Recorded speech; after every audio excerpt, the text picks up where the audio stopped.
and welcome to our show, Vibe It Up with Multiple Streams of Consciousness. I'm Dr. Lexis Johnson, and I have a fabulous guest for you here today. His name is Zen Benefiel, and he was adopted as an infant. In 1975, a quest for truth in college brought him on a near-death experience.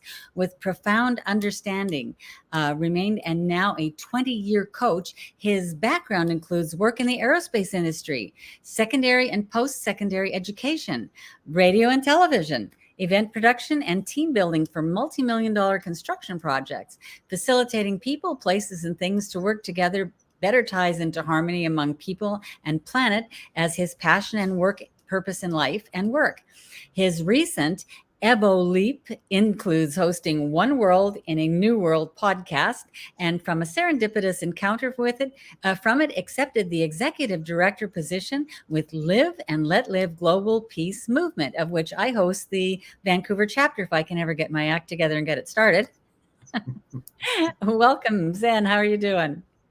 Oh, pleasure to be here, Lexis. Great. Thanks. Great introduction. And it's Evo Leap.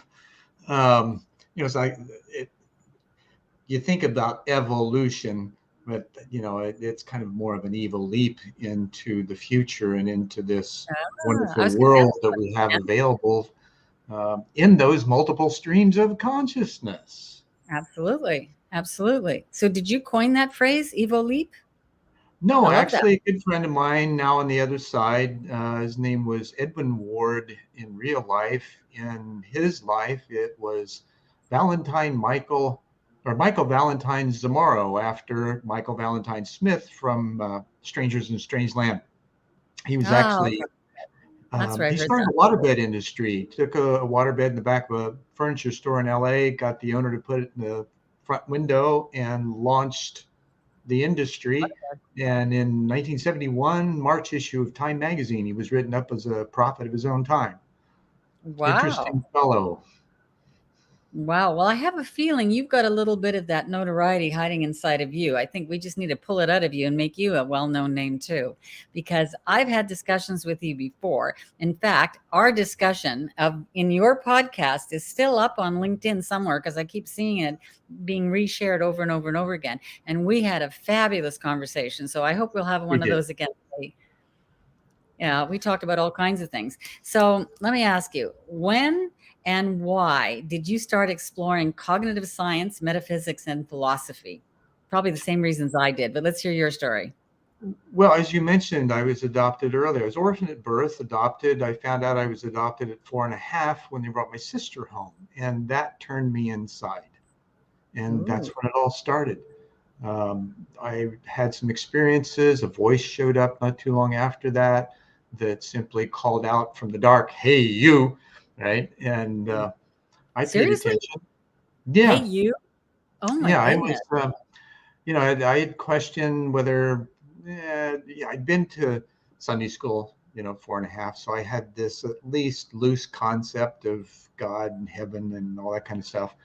And so I wondered, who my biological parents were, why I wasn't with them, and if I had a father and mother in heaven that I could talk to, right? So a couple of months later, I'm standing at the land or on the landing of our stairway, looking out over the front porch through a window, had my elbows on the windowsill and my chin in my hands, and Mhm. it was after dark. I was waiting for Dad to come home from the store with some ice cream, and all of a sudden, I hear this deep voice say simply, "Hey, you." And it was so loud and so um, wise, I guess. It just felt like a wise father reaching out. I wasn't afraid, but I did spin because it was so loud. I spun around and I asked my mother if she heard it because I knew that she had to have as loud as it was. And sure enough, she didn't. So that made me understand that there was something going on inside that was different than outside. And so I learned how to communicate with that voice in the next few years. And it's been kind of with me ever since. So what was happened after Hey You? What was the comment after Hey You? Was it something profound or even memorable? Well, actually, nothing because I wanted to get You, validation that I heard it. And so I uh, didn't continue the conversation. What happened though over the next few months is I started standing in front of the window at night, not that particular one, but in windows in the house with lights Mhm. on, and of course, you couldn't see out. So I would send this telepathic message of that same "Hey you" Mhm. out, and I would stand there and I would wait. And of course, young kid's mind is rambling around and all kinds of different things, waiting. And then once I learned to be quiet, it returned. But I had to Yeah. learn how to listen without interruption. Right? Yeah, that's the hard part, isn't it? It is, because we tend to ask questions and want to answer them with the intelligence we think we have. Exactly. And so we just, who is it that said that we can't fix a problem with the same set of tools we Einstein. created the problem with? Yeah. So It's that the sounds yeah, like we about the can't fix problems with the same thinking that created them. same thinking. That's right. That's right. Yeah. So it sounds like it's a little bit of that going on. So when you finally did get your message, was it something profound, something worth repeating, Well, or these kinds of things, they don't just happen all at once. It's a lifetime experience. What happened over the next, well, I was 5 at that time, or that's just pretty, yeah. approaching. And yeah, and yet, I had the perfect setup with the being orphaned and adopted, because most kids don't have that. And so I had this gap that I was attempting to fill even at that age. Mm-hmm. And at 7, I started having out of body experiences. At 8, Wow. I woke up. Yeah, I came home from playing with the kids in the neighborhood one afternoon, and I lay across my bed, just kind of really tired. And I closed my eyes, and all of a sudden, it felt like I was separating from my body somehow. I got a little spooked, and the voice Kidding. simply says, "Just relax, take a breath, and let go. Everything will be fine." And so I like, okay. And so I did. The next thing I know, I'm up at my ceiling looking at my body and laying across the bed. And as soon as I recognized that was happening, I, of course, snapped back into my body. Yeah. Again, thinking as opposed to Yeah. experiencing. Yeah. It's So hard to do then, that. It's hard not to do that though, to allow the experience, because as soon as we start figuring it out, bang, it's gone, right? well, that's the thing. We would try to figure it out. We ask questions rather than, and we think by asking questions, we're going to force answers to come Yeah. instead of intending to understand and then allowing that understanding to emerge from the experience, which is what it does. It may not Mhm. happen in that moment, because these kinds of experiences are nonlinear, non-local. So it's hard to have a linear conversation in those kinds of experiences, right? Mhm. And so it could take days, weeks, months, sometimes years or decades to unfold. Exactly. I've had several of things, my conversation with Jeffrey Mishlev that was a 28-year cycle. Um, so those kinds of things do happen. We just Mhm. need to allow them to, with, set our intent and let go. At 8, though, the out of body experience has changed. I woke up in bed, actually above my bed in the corner of my room one night, looking at my physical body laying in bed. And Mhm. I watched it get out of bed, climb out my bedroom window, walk across the neighbor's backyard, climb a fence that surrounded a 10-acre pasture. I lived in rural Indiana. And Mhm. then as I was walking out into the pasture, my physical body started raising up into the air. And I looked up from my observer self, and I see this orange cigar-shaped cloud that's got to be a mile long. And I continue to rise. And as I'm entering the cloud with the physical body, my observer becomes one with it. And I move into the cloud. And I wake up in bed the next morning, can't wait to go back. Don't know what happened inside. Yeah, And exactly. then those kinds of things are that almost identical experience happened for almost 2 years biweekly, at least a couple of times a month. Mhm. And then it wasn't until I was getting ready to move to Phoenix many years later, I was walking through a metaphysical bookstore in Muncie, Indiana. A book falls off the shelf. I walk over and I see it's Strangers Among Us by Ruth Montgomery. I had no Of course. idea who she was at the time. Of course. But I pick it up, And I turn it over, and the first paragraph that I read, paraphrased, says something like the most common contactee experiences in the Midwest in the late 50s and the early 60s was the orange cigar-shaped cloud. So that kind of put things into perspective. I hadn't thought about it that way. And I'm then, going to of course, read that. I'm going to have to read that. And I'll tell you why. One of my first adult experiences with out of body was that same thing. I won't tell you the whole big long thing, but the earth was covered with an orange cloud. Like the whole earth was covered with an orange cloud. And I was riding on the back of a big white bird, swooping and picking up certain people in the feathers of the bird. Like they would just climb into the mm-hmm. bird. And that was one of my very first experiences. And from that, I thought it meant that I would be helping lots and lots of people. And that orange thing has come up several times in a lot of my out of body experiences. And orange is not one of my favorite colors, but that's a color that keeps coming up and repeating. And I think the orange is telling me I'm on track with my soul journey.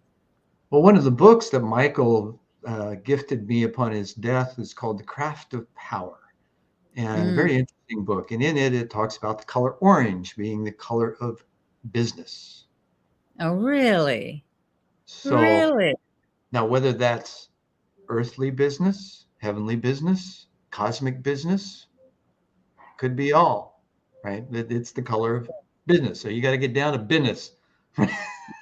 Well, in my world, because I'm a color therapist, and in my world, orange is the color of stress. It's a very happy color, and you can use it for other things, but it is the color used for stress because it's the sacral chakra, which deals with stress in your body.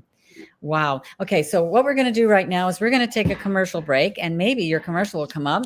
I'm asking my audience to grab their cell phones and put your camera on and scan the QR code, because that's where your commercial will give you a gift.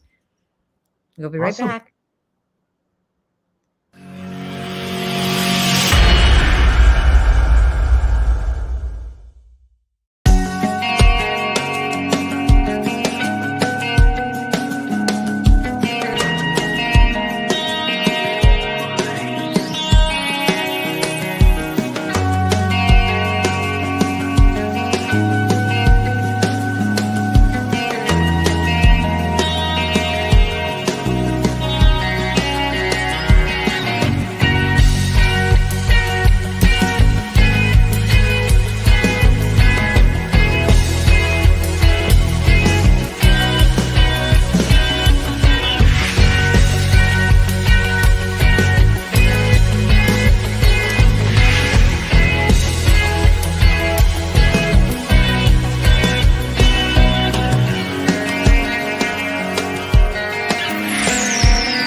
And we are back with our fabulous guest, Zen Benefiel, who is actually our first guest that's actually talking about consciousness, because most of our guests are talking about alternative healing methods that are about quantum healing and other types of metaphysical healing. And this is our first real guest on actual consciousness. So, Zen, you had a wonderful gift for us. Can you tell us just a little bit about what's in the gift? Well, first of all, the wonderful commercial. Thank you. You're very welcome. 0 to 1 is a combination of, it started out as a chapter for another compilation that was questioning what consciousness is, how humans can perceive it. Is there a common experience among what's called the contact modalities, which are kind of like the clairals of consciousness? I love when you say. So the book basically goes into several different things in answering those questions. One is the holistic system in our body, which includes the chakras, meridians, datuns, and the marma, and there's other systems beyond that as well. And then I offer some personal experience of things that I've questioned and answers that I've gotten, and how that fits into the evolution of a planetary society in making our way towards a conscious civilization, which is kind of where we're at now. It's based on the Kardashev scale, if anybody's familiar with that. Type 1 is a planet that utilizes all the energy to produce things without having to use fossil fuels and things like that, wind, air, water, those kinds of things. A type Okay. 2 utilizes the solar system's energy, and a type 3 utilizes the galactic energy. Now, you can imagine the kind of intelligence and consciousness and the multidimensionality of it that has to go along with that too. But a lot of those things we don't really think about yet because we're still trying to find our way here on this planet in the 3D world, let alone experience the multiple dimensions that are available and have evidence of. Okay. So basically, it's a chapter. What your gift is it's No, a chapter. it turned into a book. The chapter was only Oh, supposed to be 30 pages long, and I just kept writing, and it just kept oh my getting bigger goodness. You didn't give and us bigger. your whole book, did you? Oh yeah. Oh, you crazy guy. You crazy guy. Well, that's Well, I've amazing. got Thank you 18 for more or 19 more on the web, so maybe that'll get somebody to look into the other ones. Well, that's awesome. Thank you so very much. So we're talking about the evolution of intelligence, and you talked about galactic. So that just for most people sounds like so far into Star Trek into the future. How is the evolution of intelligence occurring in our world today? How are we going to get to that point? Well, there are a few factors involved, and we'll start in the big way, kind of like Dr. Laszlo does in talking about the higher self, and that there's this overarching consciousness that manages everything. And we're Mhm. individuated entities from Exactly. that. They're kind of like a thread in a tapestry, and we just don't know what the tapestry looks like yet, but we've got a bunch of other threads next to us that's making something, right? Yeah, okay. So That's a on good a point. cosmological scale, um, all the different calendars point to this time in our history that we are in our future, that Yep. we are making massive changes in the way we think about things. And that there's a natural order that's emerging that is embedded within us that Hmm. we've been ignorant to for so long because we've been focused on the outer world. And as we all know, we live half outside and half inside, Hmm. and we just have been bereft about the inner exploration en masse. However, there have been a few throughout history, and even the ancient texts Hmm. allude to this fact. The Sanskrit, namaste, that's the divine Hmm. in me recognizes the divine in you. The Mayan, in la ketch, that's I am another you. And these are two ancient cultures that understood this. Well, why don't we? We're too busy competing against each other for eyeballs, for Hmm. one, right? Especially in cyberspace. Well, that's another factor is that all the calendars have lined up in scripture and prophecy and all that kind of thing as well. Now, so where do we find the science to back that up? In 1989, I had an experience called the multi-plane awareness technique, or with the multi-plane awareness technique, which was a technique developed by William Swigard in the 1950s. And Hmm. it is a facilitated experience that takes the experiencer through 9 planes of consciousness and integrates them with their bodies on each one of those planes of consciousness. You can Hmm. look at it as a rainbow start, like you mentioned earlier. The red is the root, the Yep. orange, the sacral, the yellow, the solar plexus, and so on and so forth. Right. Well, those kind of kin themselves to a bandwidth of frequency, and Yep. each one of those bandwidths basically has a whole civilization on it if you were to really understand what's there. Different than our own, and yet we're part of, because we're all connected with that through our multiple bodies. Well, after having that, now what was funny is that I got to the end of, or what I thought was the end of the experience, because the facilitator gave me the prompt to get ready to come back. And they take you from the fourth to the 12th plane and then go beyond that for a little bit and then come back. Well, you're supposed to drop the bodies off as you come back. And I heard the prompt to get ready to come back. And I just came back, put my eyes up, and turned to look at the facilitator. And the first thing he says is, uh-oh. I was like, what? He says, well, we weren't done yet. You were supposed to drop the bodies off. And I'm like, oh, well, because I was kind of treating it a little flippantly. I've got a vivid imagination, so it's easy for me to go to those places, or at least I think I have a vivid Bit of a imagination. rebel, aren't you? Well, maybe I'm just, I have easy access, and it just seems like an imagination. So what happened that night and for the next couple of weeks is I had a party in my room and didn't understand what was going on. I'd wake up startled the first night to all this noise that was happening. And then I had a psychic friend that she and I were working on an event together. She'd left her day timer, got home, called me up at 11:30 at night and said, "Hey, I left my day timer. It's my life. Can I come pick it up?" And I'm thinking to myself, perfect opportunity. Ask her if she just wants to stay rather than travel. What she gets. Yep. Well, sure enough, middle of the night, she sits straight up in bed and she says, "My God, how can you sleep in here? There's got to be at least a dozen different beings in this room." At that point, it's like, oh man, that was me. And I realized it. Well, so here we are many years later, and I never did put the bodies back. So somehow they've learned how to integrate, right? They're not in the closet, right? They're fully visible. Then the closet. Yeah. So in 2018, I got the opportunity I'd mentioned earlier about Jeffrey Mishlev. My first show in 1990 was called One World. I wanted to emulate two people, Bill Moyers and Dr. Jeffrey Mishlev. And I hoped someday I would have the opportunity or be worthy of an interview with one of them. 2018 rolls around. I get a voicemail from Jeffrey from another website I manage. He'd just done an interview with another person, thought my audience would enjoy it, asked me to view it and see what I could do to help promote it. So I did, sent him a link and sent him a copy of my big book, which is called Stubbing My Toe on Purpose. Subtitle is A Seminal View of Consciousness, Cosmology, and the Congruence of Science and Spirituality. Light reading, right? And so I sent that to him. 3 days later, I get an email back, "Hey, would you like to come talk about it?"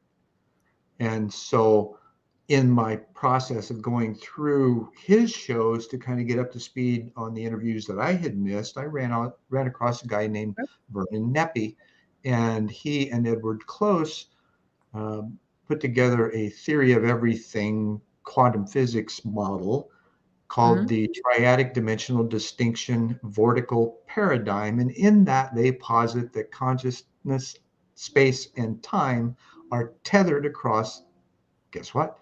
9 dimensions for the human experience. Doesn't eliminate other dimensions, just says that, okay, in our consciousness, we're just limited to those 9. Well, now so that's a mathematical model that pretty much for me validated my physical experience or my visceral experience in a way that just made sense, right? It just felt resonant. And then there's the spiral dynamics model that also gets into a 9-level kind of thing where the highest level is it recognizes oneness, right? And that's pretty much where we're headed to. We've heard the phrase, we don't understand really what it is, and many think, from my experience, that we give up our individuation in order to become one. Well, just the opposite is true. We become more of a perfected form, fit, and function in our specific functionality in the world as a result. Wow. Which is quite the opposite. I'm really glad to hear that.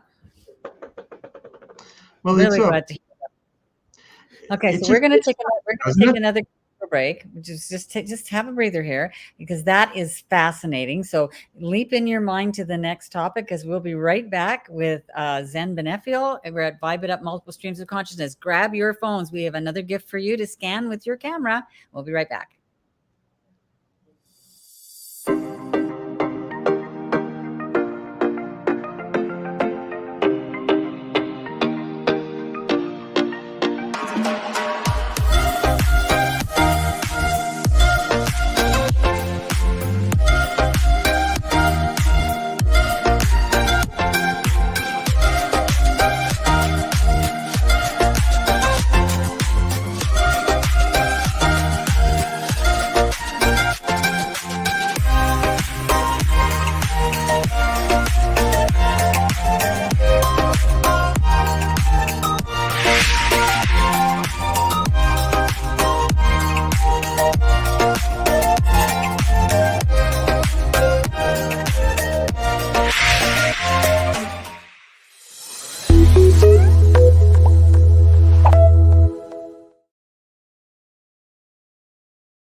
And we're back with Vibe It Up TV, multiple streams of consciousness. And I'm having a fascinating discussion here with Zen Benefiel. So, we were talking about the evolution of intelligence with the world today. And I don't even know where to go from here because I like that's such a deep discussion. I think we could have had the whole entire show on just that one discussion. But you're a coach and a facilitator, right?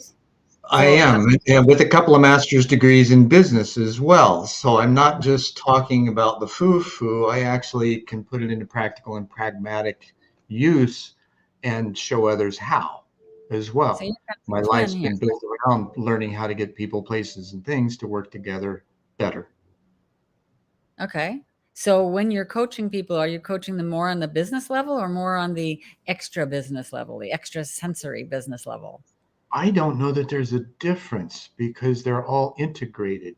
And Well, in the I have a problem. conversation, of course, there are um, there's layers, and we unpack what's going on as far as what their uh, specific action items have been or what they're attempting to express or create on a physical level. And then as we're talking about that, I'm also listening to the words that they're using and the belief systems that they introduce that Mm, are hidden, right? Some of them are cognitively dissonant, and so mm, when those kinds of things come up, then it's like, wait a minute, you're saying this and you're doing this, and those two aren't congruent. You see that. And so those kinds of opportunities come up. And then we dive deeper into how to, pay more attention to the serendipity and the synchronistic events that are taking place and the self-awareness that's mm, necessary to be in a more still place. We hear this, you got to be still, and we can be, and with practice you can be still in the moment, and that moment can be a nanosecond when you're practiced in being so you more available to the intimacy of the intelligence that surrounds us, if you will. mm, And by doing so, then all of these constructs can be put into an action plan and combine the intelligence, the gut, the heart, and the head, right? mhm. Which is the kind of the reverse The three. direction that most people go. They start in the head and shove it down their body if they even know what their body is like. We don't feel our bodies for the most part, and we operate from the shoulders up because we're stuck in the competitive Mm, bipolar world. So it's a yep. thinking environment. World of duality. Yeah. So, and from a gut level, that's the oneness thing. That's where everything, all the vibrations, all the sensations, everything that's available to us can be felt and then synthesized or um, digested and distilled in the heart as to whether it resonates or not. And Mhm, then go into the head as to, okay, now what do I do with this? mhm, Right. So your being starts, then you're having, then you're doing. mm. Okay, I get it. So, for the people listening in our audience, is there anything that you can recommend that we can do to get to that galactic, type of experience? Because the world that we're in is still this very strong world of duality, this very strong patriarchal system, and I'm working, and a lot of us are working to help bring the feminine balance in, so we have balance. Not so Sure. one will be more than the other, but what can you Well, recommend that's that we still can a do as a bipolar definition, Lexis. And I think what we miss is it's about harmony. And harmony doesn't mean necessarily one or balance. the It other? doesn't mean bliss. It doesn't mean a utopia. It means the management of the patterns of chaos. Mm, As we okay. still ourselves in the midst of chaos, this is one thing Sri Aurobindo said years ago. In order to find your center, you must step into the middle of chaos. Well, this forces you to be still and look around you, um, not to be pushed and pulled in every direction imaginable, trying to find your center. And this is Mm, where we think ourselves into places where we don't really need to be. So what happens is that by bringing this practical sense into play, mm, we don't need to think about the cosmic things, only that they're possible at this mm. point, right? Because we can't Possibility. go there. What we can do is we can go in here. and learn Inside. more about ourselves, self-awareness, self-reflection, look at the world, see how it matches up to how we're feeling. And if it doesn't match up to how we're feeling, then we're basically deceiving ourselves because we're projecting something and not realizing it, in my Well, opinion. I kind of agree with you there because it's like microcosm and macrocosm. Going inside to me is the same thing as going up into my higher self. It's another like a library of Absolutely. Ultimately, that's exactly what happens. However, you have to go in order to go out, you know. exactly, Um, exactly, and exactly. there's a bunch of songs about that too, right? Yeah. So got to go in to go out. And it's a fascinating journey full of choices, opportunities, sometimes, angst. One of the things that I learned when I was younger, I had near anxiety attacks on at certain times. I was exploring psychotropics as a teenager, and you can get really nervous and out of sorts. And I found myself one day putting my fingertips together, and in so doing, there was a moment where I paused and I felt my heartbeat in my fingertips. And so I just started paying It's what attention was to that? it. Right. And this is kind of where I think, the pause for prayer comes from, is Yeah, I do it all the feeling that heartbeat, paying attention to your breath. And those are the two things time. that give us life, right? Hmm. So in paying attention to those, then that brings us into center and we're officially out of our minds because we're Hmm. feeling at that point. We're feeling our heartbeat. We're sensing our respiration, right? Or our inspiration, as the case may be. It's And right. so then we're able to get further in touch. Now, these things, they take time. It's a discipline. You have to practice them. And, so too often we're given the tools and the opportunities and we're too impatient to take the time to develop the discipline. And Yeah, well, so we gloss over it it. always surprises me that we're born with so many children keep this, they retain some of this extra, I don't even know what you call it, the otherworldly experience. They bring it in and they see things and they hear things and they feel things that as adults we've lost that ability for. And yet, where does it go and how do we get it back? And isn't that our It's never natural gone. being? It's It's never gone. It has but never we don't left us. we don't use The it. only So difference is we don't give it attention exactly. or So we put need to our practice. intention. So that there's three things. There's multiple Trinity fractals, if you will, throughout this experience. Faith, love, and trust being one, and Mm, attention, intention, and interaction being another.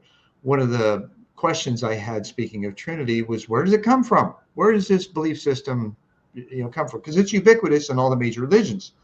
And mhm, so my guide, I was getting ready to do a similar experience to the multi-plane, only it was called multi-level, and mhm. my guide shows up and waves me out, says come. And the practice is to develop your light body and extend it and then put your consciousness in it and travel, and then report back to the facilitator who's asking the questions about your experience. Well, so we're traveling, Zephyr and I are traveling across the universe. Stars go by for a little bit and then there's nothing, and we continue talking, and then we arrive at this three sun system with a dozen small green spheres around it, and the three spheres dwarf these green spheres by 20, 30 times. And I felt like Ellie did in Contact, where she's just Mm. in such awe that there's tears streaming down her face. That's how I felt with this. And the next thing I know, I hear one voice as many say, we are not only your forefathers, we are also the forefathers of your solar system. And of course, I wanted to start asking questions. What do you mean by that? Right. And Zephyr says, nope, that's it. You got enough. That's all you need. You'll Oh my figure it out. gosh. And I'm like, oh my gosh, come on. Well, I mean, a true master, right? They don't tell you where to look or what to see. They just get you to ask the right questions. So we come back, and during our discussion on the way back, I'm postulating a bunch of different things. And so I'm looking at the macro, the Trinity, And my first question, okay, where's the micro?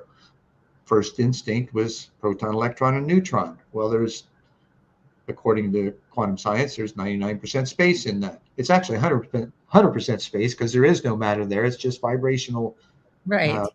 strings, right? And this is one of the things I got into with Dr. Laszlo. I'd mentioned that, and he says, "Oh, actually, it's all energy," and he's right. So in this energy, we have the ability to condense. This is what I learned in my white light experience as a teenager, which we really didn't talk about.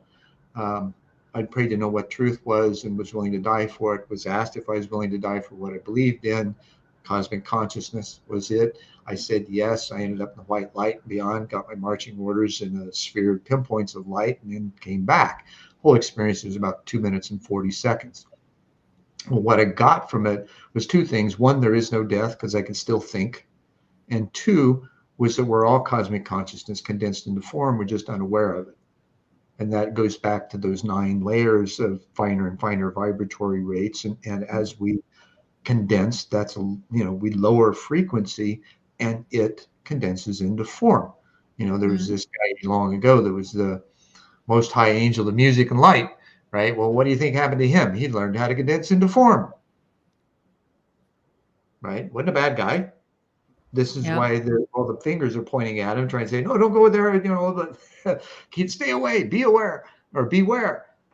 It's more like be aware, because for that kind of unqualified consciousness, if you will, or formless consciousness, to be able to condense into form and experience creation, that takes some doing and intelligence way beyond what we're capable of understanding yet. And yet, here we are.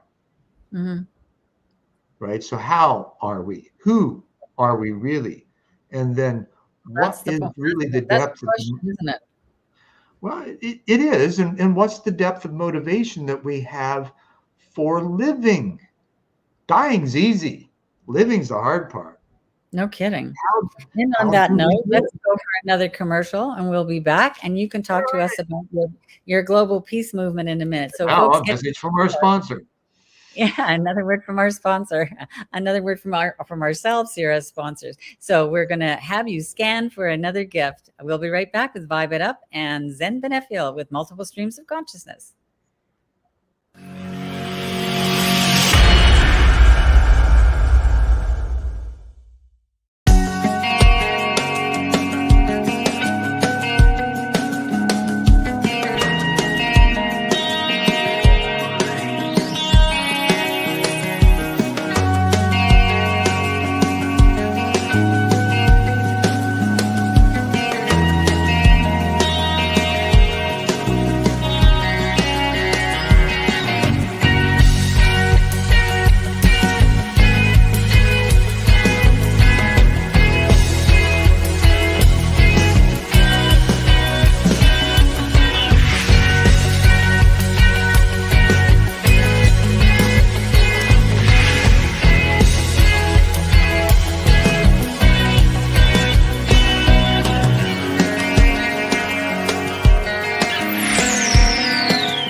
Well, my friends, we're back at Vibe It Up, Multiple Streams of Consciousness, and your gift was an amazing book from our guest, Zen Benefiel, who's now going to tell us about his Live and Let Live global peace movement and its premise.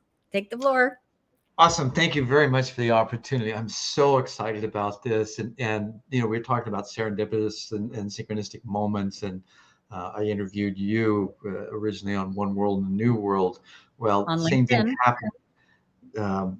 And it's on YouTube as well. So one of my shows, I interviewed a local gentleman, Mark Victor, who is a defense attorney. And I'd known him for 12.5 years. And had been in touch with him over the last few years, but I thought he'd make a great guest with different points of view and how he found himself and his own self-awareness and got where he's at. And then we get to talking about the Live and Let Live global peace movement. And I find myself just fascinated by it. And so we had lunch about a week and a half later, and he asked me to become part of it. And our interview was in January. By mid-March, I was the executive director. Now, and with 30 chapters in 19 countries already Oh since my August of goodness. 2020. Now, You're a little bit of an overachiever, aren't you, Zen? not yet. Oh my goodness. Working on it, huh? Yeah, yeah. So I don't know what I can't do. That's the thing, right? And of course, my Right? marching orders as a teenager, when I passed through the light and went beyond, was that I'm here to help facilitate a new world order and that would happen in my lifetime. COVID brought that opportunity about, in my opinion. And so now all of us are recentering. We're asking deeper questions. We're getting over ourselves and looking at how we can work together better to create a better Mhm. world. Well, Yep. Live and Let Live, it is not just a song. It actually has two principles embedded in it. The live is a legal principle, which means don't be an aggressor. We have Mhm. allowed aggression to take place via our laws and legislation to the point where we allow countries to aggress against each other. That's in the 21st century. To me, that's ridiculous, It's incorrigible.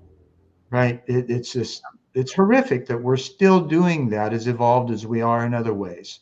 We just haven't learned how to get along with each other. No, And, it's like like little Jeffrey boys in said, the sandbox fighting over a toy. yeah, the guys upstairs see us as a bunch of alpha males and pyramids and silos competing against each other. And there's no cooperation in that. That's the old alpha mind. The beta mind is steeped in oneness. We understand that. We just haven't learned how to experimentally come out of this pandemic and move forward effectively with it. We're learning, Exactly. though, because we're experimenting to do so. Now, Mhm. hopefully, this long-term view, we want to be able to establish a law firm globally that is capable of helping those in various regions and locations to actually go into the law and change the laws that allow aggression. And so that no government, no corporation, nobody can aggress upon another, right? If How can we have peace if we allow aggression? It's just not going to happen. And there Exactly. are there are consequences for those who aggress, just like there are now. Now, the let live side of it is a moral side of it, and you might even see it as kind of an ethical side, where as long as you're not aggressing on another and you're happy doing, living your life, Mhm. leave you alone. Leave me alone. Right? Mark says he's the iron-fisted dictator of his body, his property, his mind, his money, all that kind of stuff. And that's true freedom. That's what we need to be able to be in this world, is That's free from sovereign. any, as long as we don't aggress. And of course, aggression can take place in many ways, pollution, Mhm. um, coercion, fraud, Mhm. all those kinds of things. So it spans yet, kind of an umbrella. When you Mhm. combine those two, and the whole live and let live philosophy, how can you disagree with that? Most rational, reasonable human beings will say, yeah, right? That just makes sense. And it's so simple and that it does make sense. Now, Mhm. in complexology and complex theory and things that, things can be complex, but they don't have to be complicated, right? The root Right. of things are very simple. We have just got to this place where we think everything has to be so complex and we can't understand them that we need lawyers to interpret, right? Mm. That's kind of pun intended because of Mark being an attorney, It's and true. It's his true. firm is actually called Attorneys for Freedom. They founded the movement. Okay. So if there's anything that I've seen, and I've been involved in the outskirts and inskirts of a lot of different movements, that this one seems to have the most direct route to actually doing the things that can promote that opportunity for peace to occur. Okay. That's what I'm excited about. Now, coming in as an executive director with 30 chapters in 19 countries, there was a lot of movement and there wasn't that much infrastructure and training or things of that nature. So myself and actually my co-director, the events executive, Jennifer Hunt. I don't know why I said Smith. Um, oh, I know. I was thinking Wilbert Smith and his dealings with the guys from elsewhere. Something else I wanted to talk about. But Jennifer and I have been putting together the infrastructure and the trainings and what we're calling events in a box, which are set up like a world cafe so that it can be done both online and offline, and gather people together to, first of all, really talk about what it means to be a better human, which is what the moral principle is. Just be a good human. So these kinds of things and the opportunistic time that we're in to carry them out is it's a dream come true for me, and feeling like I'm fulfilling destiny for my own path. You are. As arduous and complicated and sometimes overwhelming as that may seem to some, I come from a background where I've dealt with 250,000 people in one night putting on an event. One of 5 people to do so, but still, I can stand in the middle of chaos and find my center and be in my center. Find the eye of the storm. You are the eye of the storm. Well, when you're both the storm and the eye is what we come to recognize. There you go. Right? Go. And we create the storm first. How many live and let live individual little clusters do we have? Because I know I'm facilitating the one in Vancouver, which we're just about to get started here. Right. Right now, I think we're at 34, 35. We've had 4 or 5 more come on since I've come on. And right now, we've just, in August, actually, we're going to have discussion groups that are hosted by various chapter leaders on every day of the week, so that people can come in and ask questions and get more familiar, and then hopefully join the movement and maybe even help start a chapter in their own location. So in your book, is there a contact information for people to get in touch with you so that we can have people join in? In the book, no, it was published in 2019, so that was 3 years before I found Live and Let Live. We're just going to have you come back. We're going to have you come back so we can drum up more people to join, because I'm sure after this show. liveandletlive.org is a very simple URL, a domain name, right? Just liveandletlive.org. There we go. So it's an easy one to remember, or just look up Live and Let Live, and you'll find it on Google or whatever your favorite search engine is. Absolutely. All right. So what we're going to do, whoops, I just accidentally turned my light on my phone. We're going to have one more commercial break, and then we're going to come back and talk to you about the bridges that we were going to talk about with the spirituality and reality. And we'll be right back. But ladies and gentlemen of the audience, grab your phones, put your cameras on, and scan one more QR code for Vibe It Up Multiple Streams of Consciousness. We'll be right back.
And we're back.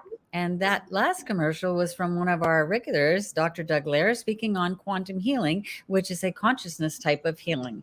And right now we're speaking with Zen Benefiel, and we've got about 5 minutes left before the end of our show. And we want to talk about the last little bits of words that you want to say, but we also want to talk about how do you experience the bridges that you speak about between science, spirituality, and reality? Synchronicity. That's one of the easiest things to notice, right? Because we're in this flux capacitor, if you will, right? Now you sound like And Back to the Future. yeah, Back to the Future.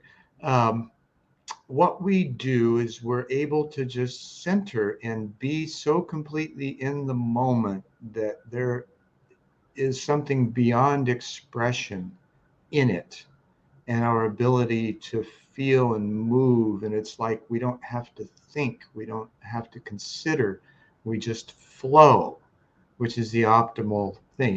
Mahaley, Csikszentmihalyi wrote a book called Flow, The Psychology of Optimal Experience, years ago. And he akins flow to a jazz quartet jamming, right? Ego, time, everything disappears. It's just the music. Being a Mhm. progressive jazz drummer, I totally get that. I've been in those places too. And maybe that's part of why it makes it so easy for me to go there, is because I've been that for most of my life, as well as having the impetus to explore and question everything and hold everything sacred, and yet nothing sacred. Truth will reveal itself. We got to whack away at it, or be willing to, for it to, in most cases. And so those Yeah. bridges occur in moments. There's this, it's like when you are, how I experience it, I'll put it this way. When I'm in the midst of doing something and I'm considering about the how, and the integrity that I have, and the professionalism and the perfection that I want in it, Mhm. then there's this flow that takes place that turns into a combination of linear, nonlinear, non-local activity, right? Exactly. And That's they're what like happened. three threads that kind of create this really strong cord that moves you toward it. John English wrote Soul Mechanic. There's a he calls it the momentum tunnel. And if you know one entrepreneur that's been on stage and talking about creating the vision and moving towards it, when you commit to something and you take that first step and you truly commit, the universe Mhm. backs you up. It'll Yep. provide everything you need there, as long as you remain attentive, intentional, and interactive from that place. When you start distracting yourself by the what ifs, or oh, I can't, or but, or any of those things that inhibit or constrict your flow. Goldratt calls it bottlenecks in production lines, right? So those kind of bottlenecks we create in our own system. And in order to get those bottlenecks out of the way, we just got to chill, relax. And nothing is worth getting afraid of, because our fears, and this has also been proven, the fears that we have will, most of them will never happen. So why Yeah, do I we, call them the what ifs. yeah, why do we do that then? Because we've been programmed, because this, now whether this is intentional or unintentional, I think it's just that people thought they were smart enough that they could manage others. And when they saw that there was some intelligence that was available to allow others not to be controlled, then they wanted to say, wait a minute, let's create a narrative in order to kind of keep things little, fat, dumb, and happy, right? Um, that's not working anymore, because people are intelligent enough to see through it. And this global pandemic, I think, is a good example of how a narrative was really pushed on people that turned out to be completely false. Now, it doesn't mean there weren't problems and that there wasn't a disease and a wave of flu that was taking place that was having catastrophic effects on others. Exactly. Taking it to the extent that they did, though, was just heinous, in my opinion. Yeah. Well, it is what it is, and I'm not so sure. Like, I really honestly believe that we create the world that we live in, and I was relatively unaffected by it. Maybe that's because of my Oh, belief me system, too. Me too. But but no mask, no I do vax, no believe. nothing. Yeah, I think when you're talking about the bridges that we were, this show is called Science, Spirituality, Reality, the bridges. I think that's what you're talking about, is getting in alignment and Well, here's, focus, speaking of narrow focus. alignment, I'm going to About call myself out on what I just did, yeah. thinking that the narrative was heinous. I should have no judgment on the narrative Oh, I see whatsoever. what you're It saying. was what it was. It happened. What happened was it allowed a silver lining to emerge that brought us together and others like us in order to do things that are better for each other in the There's world. a lot of change for an awful lot of people in the world, and a lot of us have been forced to awaken, which I think was part of it, and get in alignment with a new perspective of being. But we're going to have you back on another show, because Love to I be. think that's fascinating, and I would love to talk to you more in depth about that. But we're out of time for today, folks. So I don't know. Why don't you all send us a message and vote on bringing Zen Benefiel back to talk to us about Live and Let Live and his Science, Spirituality, and Reality, The Bridges, with Vibe It Up, Multiple Streams of Consciousness. Come on back, folks. Namaste. Namaste.